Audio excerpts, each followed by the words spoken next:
Shalom, jemaat yang dikasihi Tuhan Yesus. Puji dan syukur kita kepada Tuhan.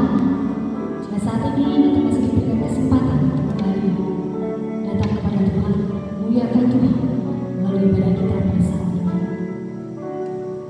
Saya percaya bahwa kerinduan kita bersama untuk boleh menikmati hadirat Tuhan. Mari saat ini kita akan bersama-sama tundukkan kepala. Kita akan berdoa kepada Tuhan. Biar Tuhan menguasai seluruh ruangan yang kita pakai. Sehingga saat ini mata kita, hati kita semua tertuju kepada-Nya. Sungguh kami rindu Tuhan. Engkau menguasai hati kami. Engkau menguasai seluruh ruangan yang kami pakai untuk beribadah.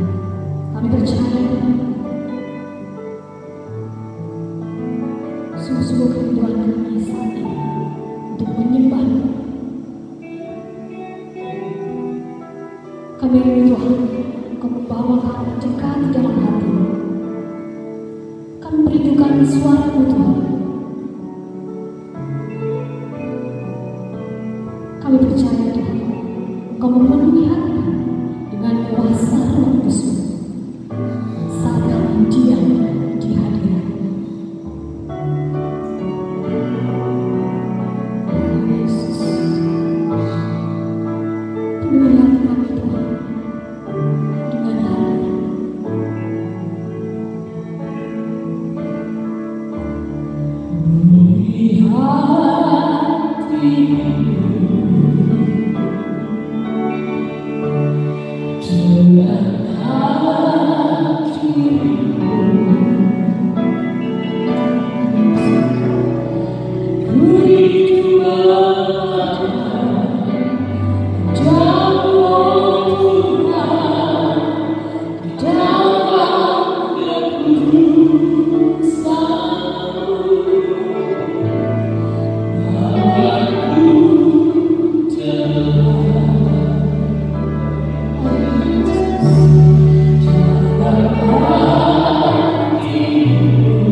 Selalu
jelas sekali yang dikasih Tuhan bahwa Tuhan kita tidak akan pernah meninggalkan kita. Kita tidak boleh ragu karena kesetiaan Tuhan akan tetap memegang kehidupan kita dan terus akan menuntun kehidupan kita. Pujian denganmu Tuhan akan terus memberikan kekuatan buat kita bahwa hanya Tuhanlah sumber kekuatan.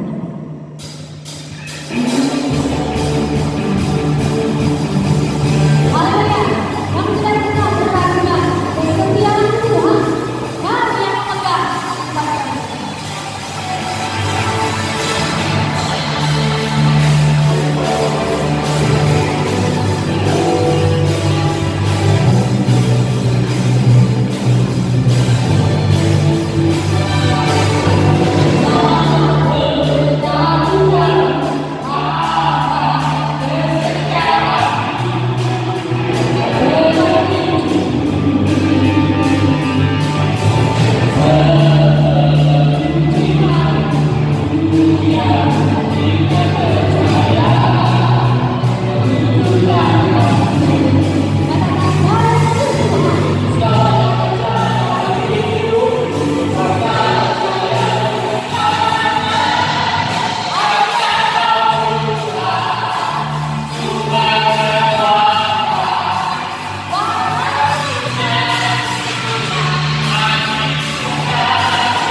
Tuhan itu aja dan terbukti di dalam kehidupan.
Selamat sore Bapak Ibu yang dikasihi Tuhan. Kita masuk dalam pemberitaan firman Tuhan yang terambil dari kitab 2 Korintus pasal 11 ayat 1 sampai dengan ayat yang ke-21. Saya akan bacakan beberapa ayat yang penting yang harus kita pahami pada sore hari ini. Mari kita lihat bersama-sama ayat yang kedua. Sebab aku cemburu kepada kamu dengan cemburu ilahi, karena aku telah mempertunangkan kamu kepada satu laki-laki untuk membawa kamu sebagai perawan suci kepada Kristus. Tetapi aku takut kalau pikiran kamu disesatkan dari kesetiaan kamu yang sejati kepada Kristus, sama seperti Hawa diperdayakan oleh ular itu dengan kelicikannya. Ayat yang ke-12. Tetapi apa yang kulakukan akan tetap kulakukan untuk mencegah mereka yang mencari kesempatan guna menyatakan bahwa mereka sama dengan kami dalam hal yang dapat dimegahkan. Sebab orang-orang itu adalah rasul-rasul palsu, pekerja-pekerja curang yang menyamar sebagai rasul-rasul Kristus. Hal itu tidak usah mengherankan, sebab iblis pun menyamar sebagai malaikat terang. Jadi bukanlah suatu hal yang ganjil jika pelayan-pelayannya menyamar sebagai pelayan-pelayan kebenaran. Kesudahan mereka akan setimpal dengan perbuatan mereka. Amin. Paulus memakai gambaran pertunangan atau pernikahan Yahudi, di mana Tuhan Yesus adalah mempelai pria dan jemaat di Korintus mempelai wanita. Paulus sebagai rasul Kristus punya tanggung jawab dan berusaha keras menjaga jemaat Korintus untuk tetap suci, murni, dan tidak ternodai ajaran sesat dari rasul-rasul palsu yang menyamar seperti iblis yang menyamar menjadi malaikat terang. Saudara-saudara yang dikasihi Tuhan, rasul Kristus adalah bertanggung jawab untuk memberikan dan mempersembahkan satu jemaat yang kudus dan tidak bercacat celah. Itu sebabnya Paulus dengan gigih bagaimana menasihati jemaat-jemaat di Korintus supaya tetap setia, supaya tetap pada pengajaran di mana Paulus telah mengajarkan tentang kebenaran yang sejati. Tetapi Bapak Ibu Saudara, apa yang menyebabkan jemaat di Korintus sampai terpesona dengan pengajar-pengajar palsu?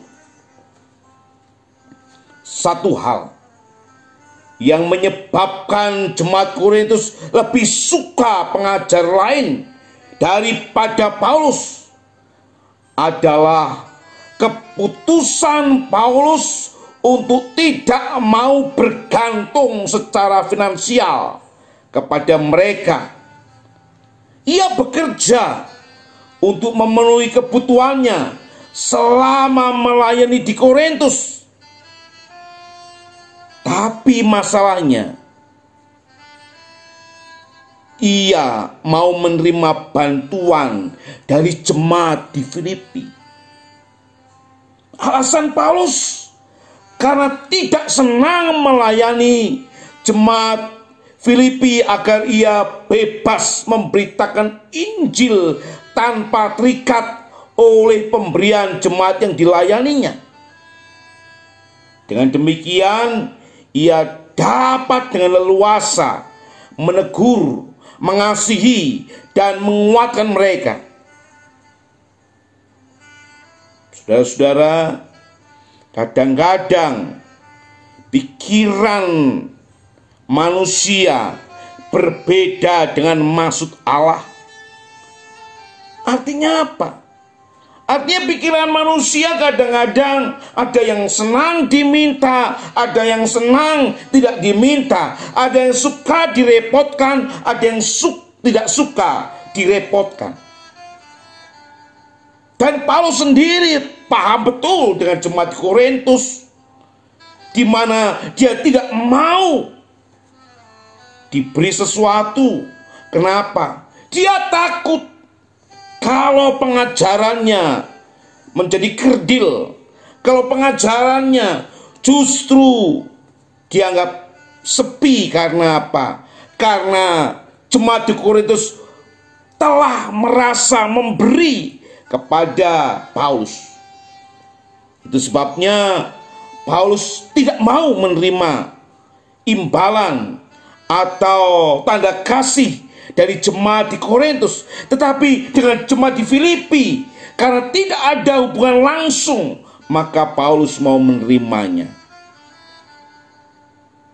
Bapak Ibu yang dikasihi Tuhan Yesus Kristus, itu sebabnya ketika dengan jemaat di Korintus, harapannya adalah Paulus dengan leluasa bisa menegur mereka, mengasihi mereka. Kenapa? Karena dia orang bebas. Tetapi Bapak Ibu Saudara, justru itu yang menyebabkan jemaat di Korintus tidak menyukai Paulus. Sementara di pihak lain, para pengajar yang menyesatkan itu justru menuntut penghargaan secara finansial dari jemaat di Korintus. Jemaat di Korintus tampaknya menilai pengajar hanya dari segi tampilan lahiriah dan kehebatan dalam berelasi serta berkhotbah, tanpa memperhatikan isi pengajaran atau motivasinya. Di beberapa tempat ada orang-orang yang suka dengan pengajar-pengajar seperti motivator rohani. Ada beberapa tempat yang berkata, kalau hanya isinya pengajaran begini saja, lama-lama membosankan. Tetapi saudara-saudara, ada juga beberapa tempat yang suka dengan penampilannya, sehingga terpesona di situ. Itu sebabnya kita perhatikan bersama-sama.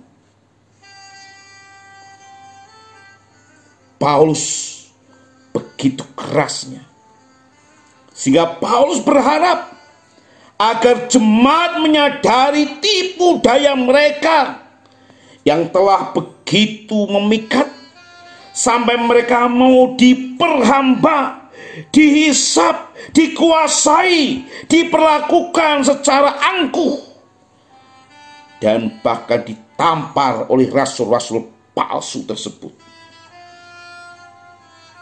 Paulus sangat heran, sekaligus sangat prihatin terhadap kondisi jemaat di Korintus.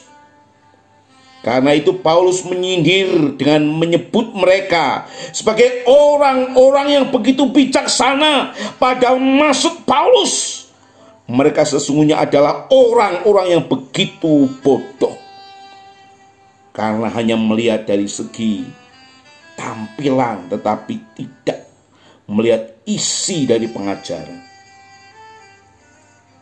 Memang pengajar palsu memiliki kemahiran berbicara, tapi Paulus memiliki pengetahuan yang benar tentang Kristus.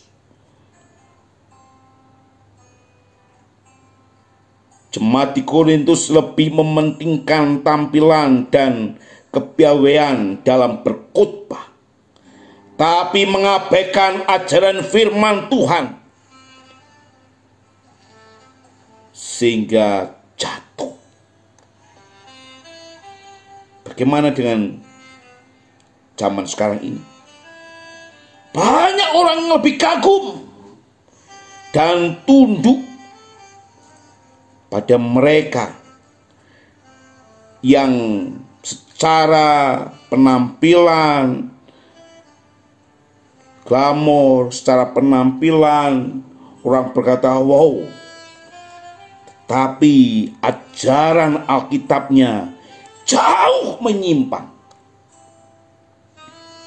Itu sebabnya Bapak Ibu yang dikasihi Tuhan Yesus Kristus, kita harus kembali kepada Alkitab, back to Bible, kembali kepada Alkitab, belajar dari Tuhan yang melihat hati, bukan melihat rupa, penampilan luar. Kita harus rajin membaca dan merenungkan Alkitab sebagai sumber pengajaran dan kebenaran tertinggi, sehingga kita tidak diombang-ambingkan oleh angin-angin pengajaran, sehingga kita bisa jatuh. Itu sebabnya mari kita yang pertama bergantung kepada pengajaran yang benar, yaitu Alkitab, sebagai tolok ukur, sebagai standar rohani yang tinggi, di mana kita harus tunduk kepada kebenaran firman Tuhan. Yang kedua, kita boleh saja melihat dan mengagumi penampilan, silakan. Tetapi yang terpenting di sini adalah isi dari pengajaran. Apakah sesuai sumber yang asli, yaitu Alkitab, atau sudah menyimpang dan justru lari kepada motivator rohani yang jauh daripada kebenaran firman Tuhan. Yang ketiga, mari kita lebih mengutamakan daripada pembacaan kebenaran firman Tuhan, kita kembali membaca, mendengarkan firman Tuhan, supaya kalau ada pengajaran-pengajaran palsu, kita lebih peka, lebih mengerti. Oleh karena apa? Kita menjadi pendengar firman. Ketika kita menjadi pendengar firman, kita tahu ini ajaran dari firman Tuhan atau sudah menyimpang. Itu sebabnya Bapak Ibu yang dikasihi Tuhan Yesus Kristus, mari kita akan duduk dan merenungkan, apakah selama ini kita mendengar pengajaran yang daripada firman Tuhan, atau kita pernah berselancar pada pengajaran-pengajaran lain yang belum tentu daripada firman Tuhan. Mari saya ajak kembali kepada firman Tuhan. Mari saya ajak kembali kepada pengajaran firman Tuhan, bergantung kepada kuasa firman Tuhan. supaya kita boleh bertumbuh dan diberkati oleh Tuhan. Amin. Kita berdoa. Tuhan Yesus Kristus, terima kasih Tuhan, Engkau mengajarkan buat kami supaya kami sungguh tunduk kepada firman Tuhan sebagai otoritas pengajaran tertinggi bagi kami. Ampuni kami Tuhan, kalau kami pernah hanya melihat pengajaran dari segi fisik, dari segi penampilan, tetapi jauh daripada isi firman Tuhan. Kami akan kembali kepada firman Tuhan. Berkati kami Tuhan, tuntun kami ya Tuhan, supaya Engkau menjadi kekuatan buat kami. Kami berdoa hari ini Tuhan, untuk saudara-saudara kami yang berulang tahun, Tuhan berkati, supaya dengan ulang tahun ini kembali merenungkan betapa berkat Tuhan yang hebat itu sudah menuntun setiap saudara-saudara kami yang berulang tahun, dan bersyukur kepada Tuhan. Hamba-Mu berdoa Tuhan, biarlah jemaat-jemaat yang mungkin terganggu kesehatannya, yang sakit, Tuhan jamah, Tuhan sembuhkan. Di dalam nama Tuhan Yesus Kristus ada penyembuhan, ada kesehatan. Kami berdoa Tuhan melindungi mereka dari sakit penyakit, supaya Tuhan memberikan shalom, damai sejahtera itu buat mereka. Tuhan Yesus Kristus, hamba-Mu berdoa Tuhan untuk setiap jemaat-jemaat Tuhan supaya diberkati oleh Tuhan. Kaum pria diberkati dengan berkat yang melimpah. Kaum wanita diberkati dengan kesehatan dan menjadi ibu rumah tangga yang baik, dan boleh diberkati oleh Tuhan dengan berkat yang melimpah. Hamba-Mu berdoa Tuhan untuk setiap anak-anak kami yang sedang studi, Tuhan berkati, supaya walaupun mereka belajar melalui online, tetapi pengetahuan mereka tetap bertumbuh Tuhan. Kami serahkan Tuhan setiap jemaat-jemaat Tuhan hari ini. Tuhan berkati, Tuhan tolong, dan hamba-Mu berdoa di dalam nama Tuhan Yesus Kristus. Biarlah Tuhan yang memelihara setiap jemaat-jemaat Tuhan ini. Kami bersyukur Tuhan bersama dengan kami dan menolong kami. Dan kami berdoa Tuhan, khusus untuk Indonesia, Tuhan berkati, supaya Indonesia diberkati oleh Tuhan, pemerintahan diberkati oleh Tuhan. Dan kami yakin pertumbuhan ekonomi kembali maju karena Tuhan memberkati. Tuhan Yesus Kristus kami serahkan ke dalam tangan kasih Tuhan. Biarlah seluruh jemaat Tuhan yang hadir dalam ibadah sore melalui online ini diberkati oleh Tuhan. Tuhan memberkati saudara dan melindungi saudara. Tuhan menyinari saudara dengan wajahnya dan memberikan damai sejahtera. Dalam nama Allah Bapa, Yesus Kristus dan Roh Kudus, biarlah engkau bersama dengan Tuhan dalam hidup ini dan diberkati. Amin.